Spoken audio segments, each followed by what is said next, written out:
এই যে শফিকুর রহমান হারামজাদা মূলত দিল্লির সাথে যে কথা হয়েছে সেটা হচ্ছে যে দিল্লিকে উনি অনুরোধ করেছিলেন যে তারেক জিয়া যাতে বাংলাদেশে ফিরে আসতে না পারে সেই বিষয়ে চাপ দিতে, কিন্তু সেই চাপ দেওয়ার জন্য অনেক অনুরোধ করেছে এবং বৈঠক হয়েছে এটা যাতে দিল্লি যাতে প্রকাশ না করে, তাইলে ওনাদের রাজনীতি শেষ, এগুলো বলে টোলে প্রচুর অনুরোধ করেছেন। কিন্তু যখন দেখলেন যে দিল্লি ওনাদের কথা রাখলেন তারেক সাহেবের কথা, তখনই উনি মুখ ফসকে নাকি বলে ফেলেছেন যে না আমাদের সাথে তো দেখা হয়েছিল কিন্তু ওরা মানা করেছিল।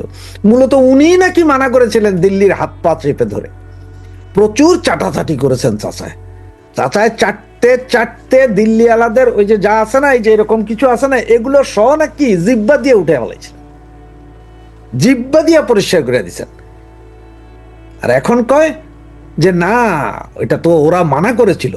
হারামজাদা, ওরা মানা করেছিল? হ্যাঁ, আমি আপনাদের এর আগেরও দুইটা ভিডিওতে বলেছিলাম যে এই যে এখন যেগুলা দিল্লি না ঢাকা বলতেছেন, এগুলো সব রয়ের এজেন্ট। এগুলো সব রয়ের এজেন্ট। এগুলো দেশে থাইকা এগুলা দিল্লি না ঢাকা মানে এটা একটা ভাইব তুলছে যে দিল্লি না ঢাকা একটু চিল্লাই, বুঝছেন? আর এই ফান্দে পড়ে গেছে আপনার পাইকা এজেন্টরা। এরা বুঝতেও পারে নাই যে দিল্লি এই সব জারুগাদেরকে দিয়ে এই কাম করাইতেছে, আর পাইকা এজেন্ট এসে হাদির মতন ওই যে সওয়ামা চিরা ফালামো, এটাও বলে এখন স্লোগান হেরে মতো এগুলোরা খাইয়া দেয়, এগুলো পাইকা এজেন্টরা খাইছে। তো জামাতের আমির মিথ্যা কথা যে বলে, যে কিনা দিনে রাইতে শুইতে উঠতে বসতে মিথ্যা কথা কি বলে, কি ডাক্তার না জানি ডক্টর উনার নাম, উনি পশুর ডাক্তার না কুত্তার ডাক্তার আল্লাহ জানে উনি কোন ধরনের ডাক্তার। হারামজাদা, এখন তোমরা তলে তলে টেম্পো তোমরা চালাও, আর দোষ খালি আওয়ামী লীগের। এই যে গত 1.5 বছর ধইরা দিল্লির পাশা সাইটা ওরা হাগলে হেটা সহ জিব্বা দিয়া টানছে এই জমাইতাগুলা, আর এখন আইসা নতুন নাটক করে যে না না এটা তো মিটিং ছিল, এটা আসলে ওরা গোপন রাখতে। তাইলে গোপন বৈঠকে তোদের কি কি কথা হয়েছে সেটা প্রকাশ করা এখন যদি সাহস থাকে। সেই জামাতের আমিরকে বলছি আমি, জামাতের আমির মিথ্যুক চালবাজ, তারাই বলছে কি কি কথা হয়েছিল বল, সেখানে কি পরিকল্পনা হয়েছিল যে তারেকরে আসতে না দিতে নাকি, যেটা তোরাই সর্বপ্রথম উচ্চারণ করছো যে তারেক বাংলাদেশে আসতে পারছে না কারণ দিল্লির প্রেশার আছে না, মাইরা ফেলাবে। এগুলো তো তোরদের হারামজাদাদের কথা, নাহলে প্রকাশ কর কি কি কথা হয়েছে। মূলত এই জামাতের আমিরের সাথে আমির দিল্লির উপর দিল্লিকে বুঝাইতে চেষ্টা করছেন যে আপনারা এক কাম করেন, আমরা আপনারা যা বলবেন বলেন সব দিব। কিসের 7 সিস্টার খাইব, 7 সিস্টার ওই পাশে আমরা দিয়া দেবো, মাগার আপনি তারেকরে আসা বন্ধ করেন। এইটা ছিল তাদের মূল দাবি, এবং এই প্রকাশ যাতে না পায় সেজন্য দিল্লির হাতে পায়ে ধরছিলেন। তো দিল্লির হাতে পায়ে ধরছেন, দিল্লি চুপ, ওকে বলছস তোরা বলছস, দিল্লি বলে নেই। কিন্তু উনি যখন দেখলেন যে না তারেক জিয়া তো চলে আসছে, আবার খালেদা জিয়ার মৃত্যুর পর এরা রাষ্ট্রীয়ভাবে শোক বার্তা পাঠাইছে, ওইখানে যা বইয়ে সাইন করছে, তখন ওনাদের মাথা খারাপ হয়ে বলে দিলেন যে হ্যাঁ আমাদের সাথেও বৈঠক হয়েছিল। তো তোদের সাথে কি কি গোপন বৈঠক হয়েছিল সেটা বলো। টেম্পো যে চালাইলা গত 17 মাস একটু বলো। তার মানে এই যে বঙ্গু জনগণ, আপনারা যারা দিল্লি না ঢাকা ঢাকা ঢাকা বলেন, আপনাদের একটা কথা কই, দিল্লি যদি আপনাদের চাউল ডাউল কিছু না দেয় তো ল্যাংডা হয়ে যাবেন, ল্যাংটা।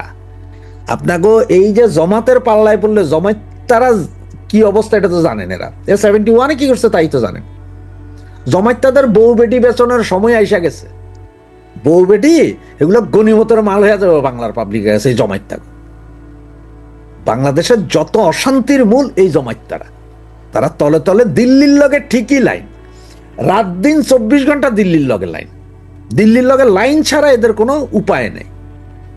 এরা দিল্লির লগে লাইন রাইখাই তারা ক্ষমতায় আইতে চাইতেছে, মানে ক্ষমতায় আসবে জামাত, আবার দিল্লি ছাড়া আসবা বাবারা।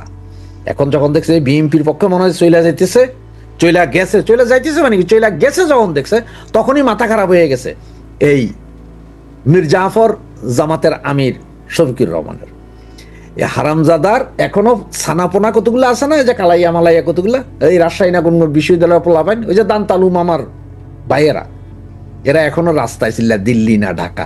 হারামজাদা তোকে হোগার কাপড় তুইলা দিল্লি বাটামরিচ ডইলা দিছে তোকে আমিরে, এরপরও তোরা দিল্লি না ঢাকা কস নাকি? যেহেতু আওয়ামী লীগ এই নির্বাচনে অংশগ্রহণ করতে পারছে না, যদিও আওয়ামী লীগ এই নির্বাচন বয়কট করেনি, আওয়ামী লীগকে নির্বাচনে অংশগ্রহণ করতে দিচ্ছে না।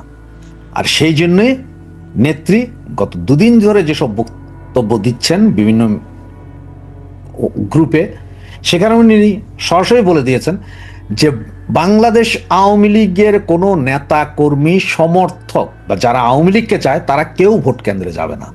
তার মানে আমরা কেউ ভোট কেন্দ্রে যাব না কোনো ভোট দিতে, সেটা হোক হানা ভোট, সেটা হোক কোনো ভোট, আমরা যাব না। এবং সাথে সাথে এটাও বলেছেন আওয়ামী লীগ সমর্থিত কোনো প্রার্থী কেউ যদি মনে করে যে উনি আওয়ামী লীগ করে উনি এখানে স্বতন্ত্র প্রার্থী হবে, সেটাও করতে নিষেধ করেছেন। তার মানে আওয়ামী লীগের কোনো লোক প্রার্থীও হবে না। যেহেতু আওয়ামী লীগকে নিষিদ্ধ করে রেখেছে, সেখানে আওয়ামী লীগের প্রার্থী যারা, যে আমরা আওয়ামী লীগ করেছি, একটু ভদ্র ছিলাম, আমরা কিছু করি নাই, আমরা আওয়ামী লীগও করি নাই, আমরা কিছুই করি নাই, কিন্তু আওয়ামী লীগের সমর্থন করি, আমরা দাঁড়াইয়া আওয়ামী লীগের ভোটগুলা নিয়ে আমরা জিতবো না, সেটাও নিষেধ করা হয়েছে। তার মানে হচ্ছে যে আমরা কেউ এই নির্বাচনে থাকবো না, যেহেতু আওয়ামী লীগকে নির্বাচন করতে দেওয়া হচ্ছে না। এখন অনেকে হয়তো মনে করতে পারেন যে না ভাই, আওয়ামী লীগের নির্বাচন, আওয়ামী লীগ নির্বাচন করবে, আওয়ামী লীগ বিদেশিরা এসে আওয়ামী লীগের নির্বাচন করা যায় না, এটা আপনাদের সকলের ভুল ধারণা। একমাত্র এখন যদি মৌলবাদীরা কোনো গন্ডগোল না করে তাহলে এই ইলেকশন হয়ে যাবে, এবং এই ইলেকশন হবে। কারণ মৌলবাদীরা যদি গন্ডগোল করে তাহলে হবে না। কিন্তু তাই বলে কেউ মনে করেন না যে আমেরিকা বা অমুক তমুক নিষেধাজ্ঞা দিয়ে নির্বাচন স্টপ করায় আবার আওয়ামী লীগের, না, এটা নির্বাচন হয়ে যাওয়ার সম্ভাবনায় 99%। তবে এই নির্বাচনে নির্বাচিত সরকার কতদিন টিকে সেটা হচ্ছে যে এখানে মূল বিষয়।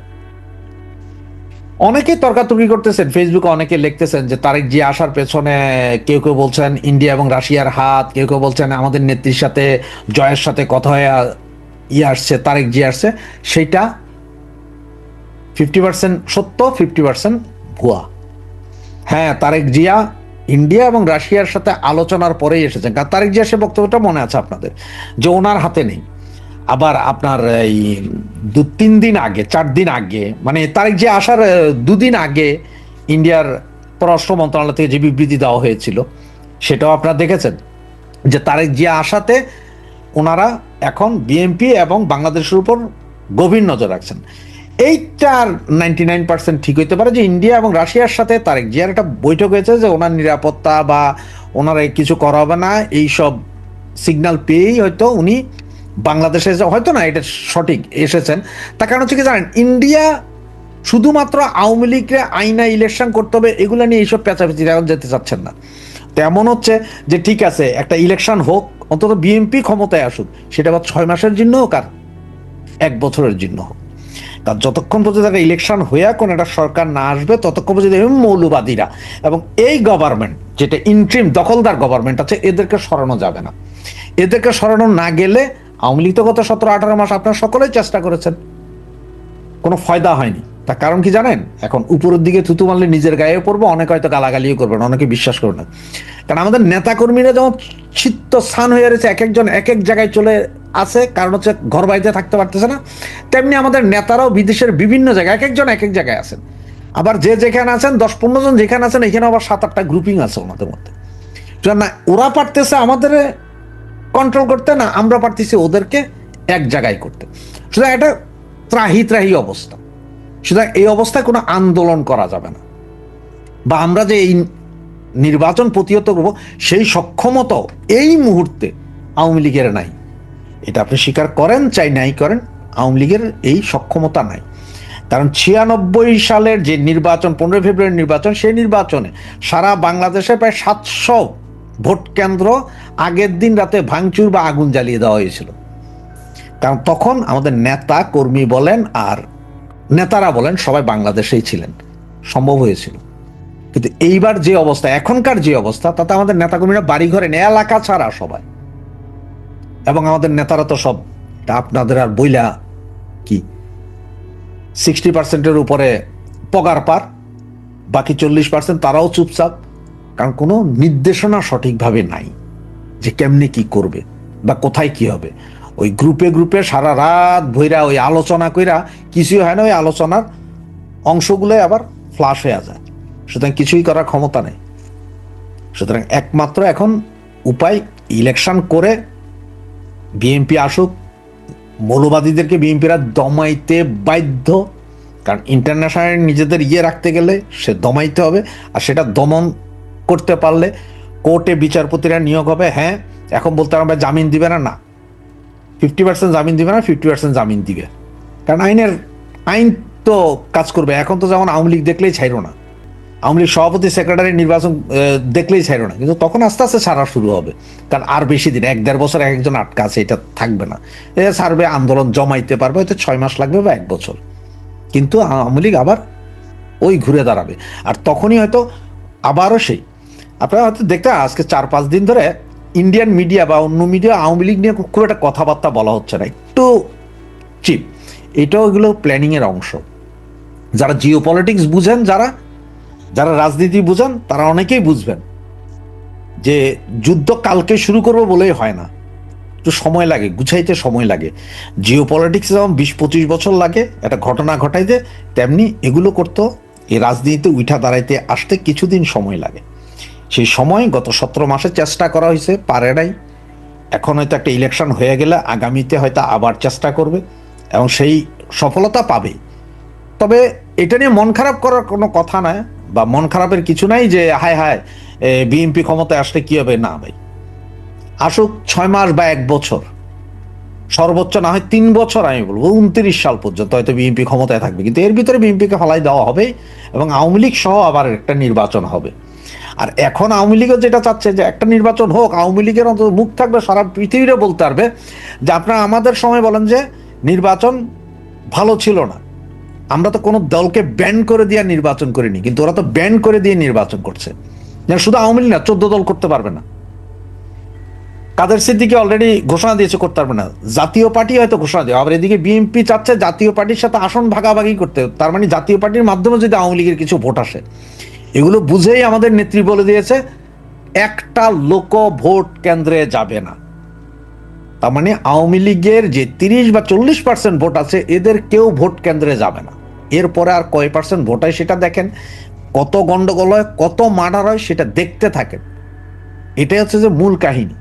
সুতরাং নেত্রীর সিদ্ধান্তই চূড়ান্ত মানতে হবে যে আওয়ামী লীগ সমর্থক, আওয়ামী লীগ করে, আওয়ামী লীগ সমর্থক কেউ নির্বাচনের স্বতন্ত্র প্রার্থী হবে না, এবং আওয়ামী লীগ সমর্থক কেউ ভোট দিতে ভোট কেন্দ্রে যাবে না। এবার ভোটই দিব না, আমরা ঘরে বসে থাকি, সেটাই হচ্ছে মূল কাহিনী। জয় বাংলা, জয়।